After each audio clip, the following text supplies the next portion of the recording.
Y ahora voy a ir a hablar del informe con data, ya menos opiniones, que lo publicamos nosotros la semana pasada o hace poquito, porque el dato de junio, que es el último, este segundo trimestre del 2023 que analizamos, que es abril, mayo y junio, sale recién el de junio en fines de julio. Entonces nosotros a fines de julio o primer día de agosto, no, fines de julio en general, julio, publicamos el informe del segundo trimestre del 2023.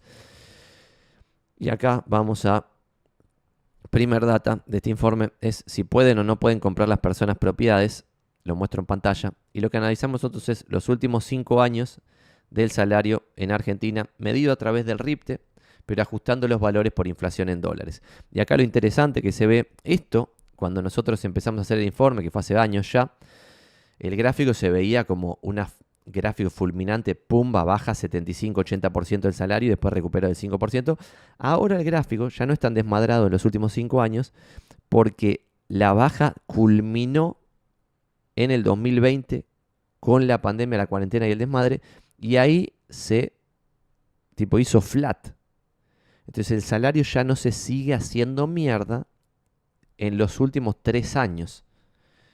Estamos manteniéndonos en niveles deprimentes, lo cual también es sorprendente porque en general con cada crisis en Argentina lo que ha pasado históricamente, y esto también es interesante porque dije al principio que está bueno tomar la evidencia histórica para ver lo que va a pasar en el futuro, pero sin que sea un copy-paste, también está bueno hacer una estimación de lo que va a pasar en el futuro en base a qué precio estás pagando hoy por el activo, esas dos cosas. Después vas a tener vos tu propia opinión personal. Y una cosa más, ese libro de Expected Returns dice, así que no se las voy a decir para que lo lean o para que lo compren, que está bueno y no me pagan por este chivo. Y supongo que el chabón que hizo el libro tampoco debe ganar mucha guita por haberlo hecho. Y acá cuando vuelvo al tema este de los 5 años de las propiedades en Buenos Aires, llegamos a esto, de tipo, che, del 2020 hasta la fecha, los salarios no siguen bajando. Por lo tanto, la baja de precios de propiedades que sigue al salario podría mantenerse en este stand-by de desgracia, que es lo que vemos el último año en real estate, ya casi los precios no están bajando, algunos productos siguen bajando fulminantemente, pero la gran mayoría de los productos está estabilizado, se desaceleró la baja de precios, porque lo que yo creo que pasa es que como se estabilizó el salario, pasa esa estabilización de precios en el mercado inmobiliario.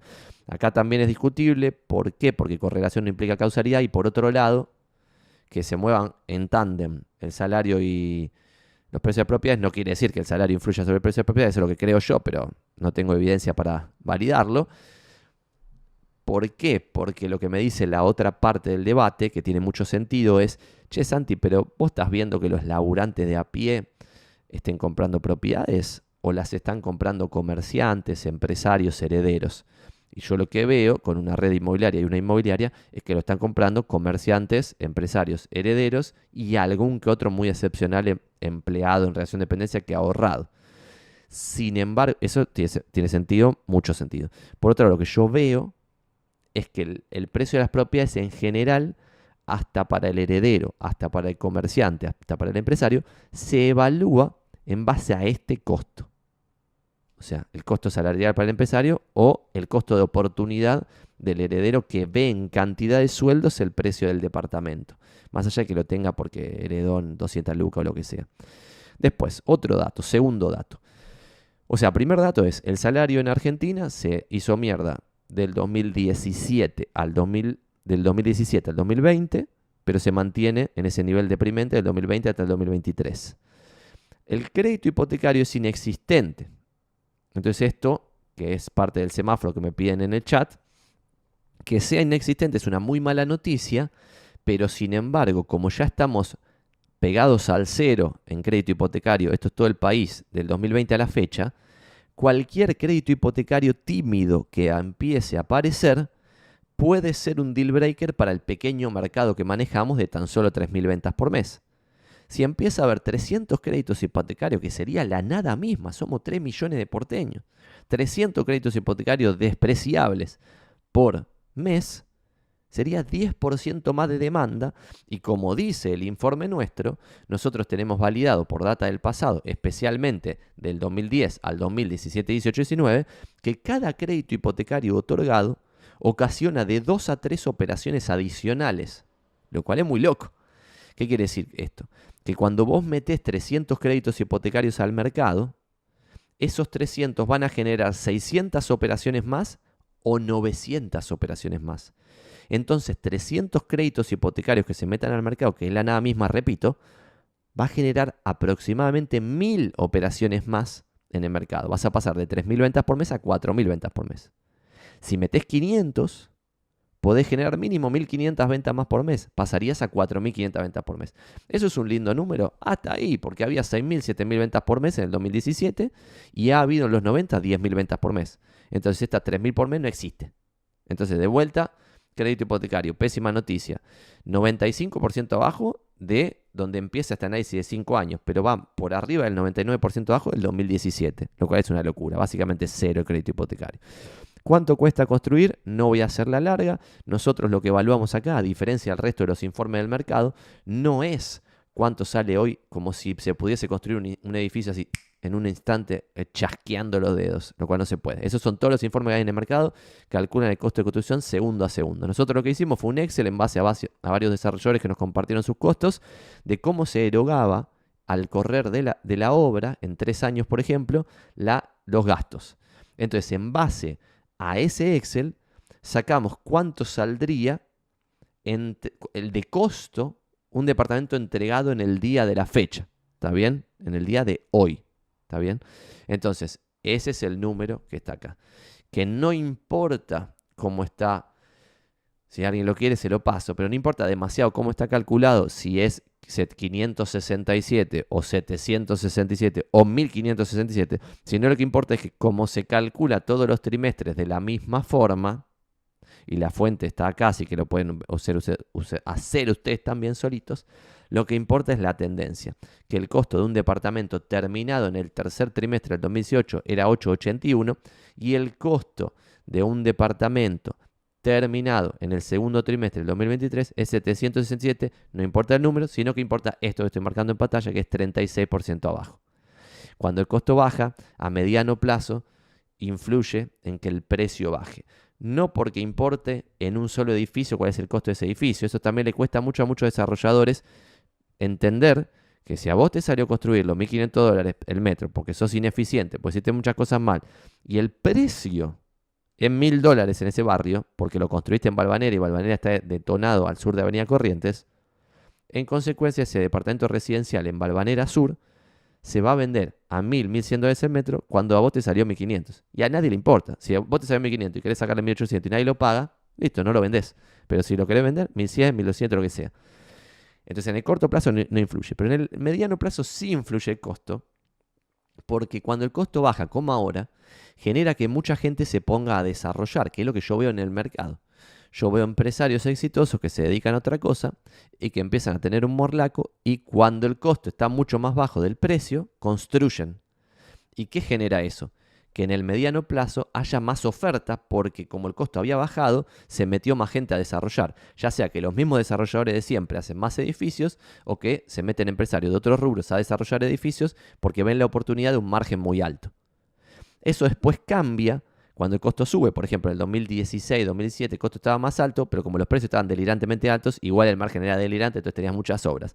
Pero si tenés una combinación de precios más bajos y costos más altos, ahí es al revés. El desarrollador que construye un montón construye menos y los empresarios que se dedican a otra cosa no se meten a desarrollar porque ven un margen poco atractivo. Quizás se dedican a traer cosas del exterior, a hacer otros negocios donde pueden poner el capital sin ponerse a desarrollar. ¿Está bien? Entonces, ese efecto a nosotros nos dice que si baja el costo de construcción, en el mediano plazo genera una sobreoferta que generaría baja de precios. ¿Está bien? Hoy esto dejó de bajar también desde el 2020. Coincide con esto del salario. Vamos a continuar y les leo los comentarios, porque tengo 2 o 3 datos más y después quiero ver los de Estados Unidos. No sé cómo no van a darlo tiempo para esto, pero a ver qué tengo que hacer después de este Twitch. A las 11:30 tengo una reunión, así que hasta 11:15, así tengo tiempo para subir el video a YouTube. Podemos darle. Tercer, cuarto tema, no sé por dónde vamos, es cuánto vale un departamento. Y acá hay otro tema también. Nuestro informe está bastante bueno porque como trabajamos de esto, le dimos una vuelta de tuerca a la información que de verdad es relevante y no una información falopa totalmente inservible, que es la que en general se publica. ¿A qué me refiero con falopa totalmente inservible? Ejemplo número 1.